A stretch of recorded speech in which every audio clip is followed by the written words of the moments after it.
Hello എല്ലാവർക്കും നമസ്കാരം. ഞാൻ ഡോക്ടർ ബിന്ദു, കുട്ടികളുടെ സ്പെഷ്യലിസ്റ്റ് ആണ്. നമ്മുടെ കുഞ്ഞുങ്ങളെല്ലാം ചുമച്ച് തളരുകയാണ് അല്ലേ.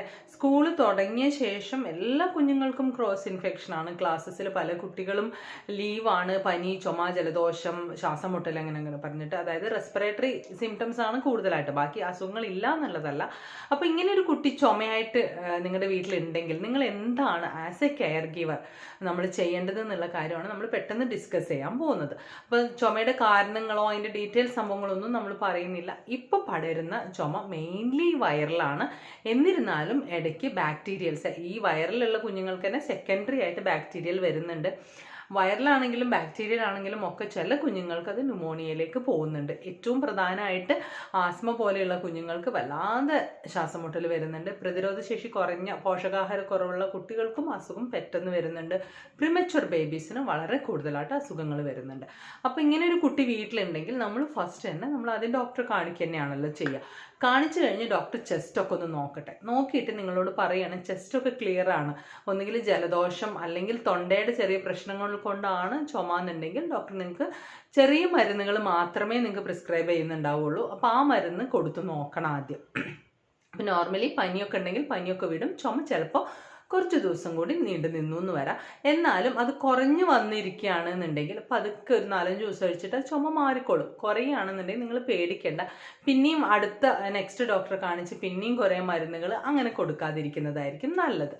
നേരെ തിരിച്ച് നിങ്ങളുടെ കുഞ്ഞിന് ആദ്യത്തെ ദിവസം കാണിച്ചൊരു 3 ദിവസം കഴിഞ്ഞിട്ടും അതേ ചുമ അതേ ഇൻറ്റൻസിറ്റിയിലാണ് ഉള്ളത് എന്നുണ്ടെങ്കിൽ തീർച്ചയായും നിങ്ങൾ ആ ഡോക്ടറെ തന്നെ കാണിക്കണം. കാരണം ആ ഡോക്ടർക്ക് നിങ്ങളുടെ ചെസ്റ്റിൻ്റെ ഫൈൻഡിങ്സ് ഒക്കെ നിങ്ങൾക്ക് അറിയുന്നുണ്ടാവും.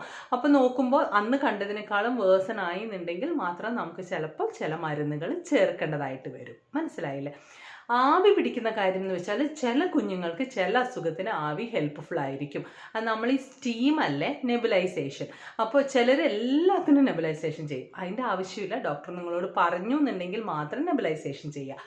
ചിലർക്ക് നെബുലൈസേഷൻ പേടിയാണ്, ഇതെന്തോ കുഞ്ഞിന് ഭാവിയിൽ പ്രശ്നം ഉണ്ടാക്കുന്നൊക്കെ ഉള്ള തെറ്റിദ്ധാരണ മൂലം ചിലർ നല്ല ശ്വാസമുട്ടലുണ്ടെങ്കിലും നെബുലൈസേഷൻ ചെയ്യുന്നില്ല. അതും തെറ്റാണ്. ഡോക്ടർ പരിശോധിച്ചിട്ട് നിങ്ങളോട് പറഞ്ഞു എന്നുണ്ടെങ്കിൽ നിങ്ങൾക്ക് നെബുലൈസേഷൻ ചെയ്യാവുന്നതാണ്. അത് കുട്ടിക്ക് ഗുണം ചെയ്യുക തന്നെ ചെയ്യും. ഇനി നേരത്തെ പറഞ്ഞ പോലെ ആദ്യം കുഞ്ഞിന് നമ്മൾ മരുന്ന് കൊടുത്തു, 3-ാമത്തെ ദിവസം ആകുമ്പോഴേക്കും കുഞ്ഞിന് ഭയങ്കര ചുമ കൂടി വരാമെന്ന് വിചാരിച്ചോ. കൂടി വരികയാണെങ്കിലും നിങ്ങൾ തീർച്ചയായും ആ ഡോക്ടറെ തന്നെ കാണിക്കണം. ചിലപ്പോൾ കുഞ്ഞിന് ന്യൂമോണിയയിലേക്കോ അങ്ങനെ പോകുന്നതാണോ എന്നുള്ളത് നമുക്ക് നോക്കിയാലേ പറയാൻ പറ്റുള്ളൂ. അപ്പോൾ ചിലപ്പോൾ അഡ്മിറ്റ് ആക്കാൻ പറഞ്ഞേക്കാം, എക്സ്റേ എടുക്കാൻ പറഞ്ഞേക്കാം. അത് കുഞ്ഞിൻ്റെ നെഞ്ചിൻ്റെ ഇത് നോക്കിയിട്ടാണ് നമ്മൾ തീരുമാനിക്കുക. അപ്പോൾ നിങ്ങൾക്ക് ചെയ്യാൻ പറ്റുന്ന ഏറ്റവും ഇമ്പോർട്ടൻ്റ് ആയിട്ടുള്ള കാര്യം അസുഖം വന്ന് ഡോക്ടർ പറയുന്ന മരുന്നുകൾ അതേ അളവിന് കൊടുക്കുക എന്നുള്ളതാണ്.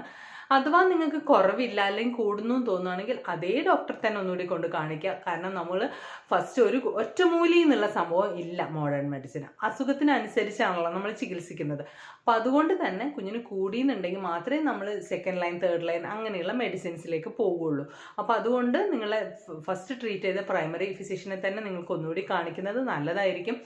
കുഞ്ഞിന് വിശപ്പില്ല, ഭക്ഷണം കഴിക്കാൻ തോന്നുന്നില്ല എന്നുണ്ടെങ്കിൽ നന്നായിട്ട് വെള്ളവും ജ്യൂസും ഫ്രൂട്ട്സും വെജിറ്റബിൾസും കൊടുക്കണം. വെജിറ്റബിൾ സൂപ്പൊക്കെ ഉണ്ടാക്കിയിട്ട് കൊടുക്കുക. എല്ലാം കൂടി ഒരുമിച്ച് കൊടുക്കാതെ ഇത്തിരി കൊടുക്കാൻ നോക്കുക. പൊതുവേ പോഷകാഹാരക്കുറവുള്ള കുട്ടിയാണെങ്കിൽ ആഹാരത്തിൽ നമ്മൾ നന്നായിട്ടൊരു ഡയറ്റ് ചാർട്ട് ഇട്ടിട്ട് അതിന് കറക്റ്റ് ആക്കിയിട്ട് കുഞ്ഞിന് ഫുഡ് കൊടുക്കുക തന്നെ വേണം. അത് ഏറ്റവും ഇമ്പോർട്ടൻ്റ് ആയിട്ടുള്ള കാര്യമാണ്. വാക്സിനേഷൻ എടുക്കാത്ത കുഞ്ഞുങ്ങളുണ്ടെങ്കിൽ പോയിട്ട് വാക്സിനേഷൻ എടുക്കുകയും വേണം.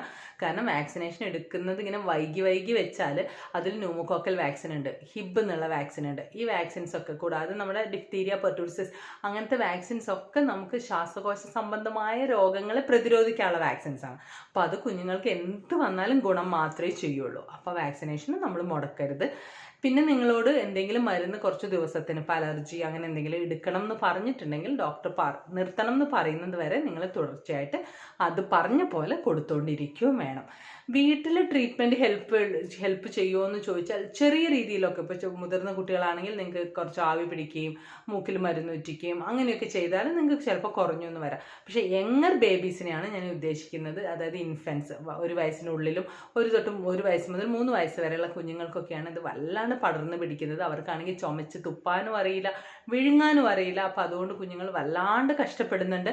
അപ്പം അങ്ങനത്തെ കുഞ്ഞുങ്ങൾക്കൊക്കെ ഡോക്ടർ പറയുന്ന രീതിയിൽ ചികിത്സ കൊടുത്താൽ വളരെ ഉപകാരപ്രദമായിരിക്കും. അപ്പോൾ വീഡിയോ ഉപകാരമായി എന്ന് വിശ്വസിക്കുന്നു. പുതിയ വീഡിയോ ആയിട്ട് വരുന്നവരെ ബൈ ആൻഡ് ടേക്ക് കെയർ.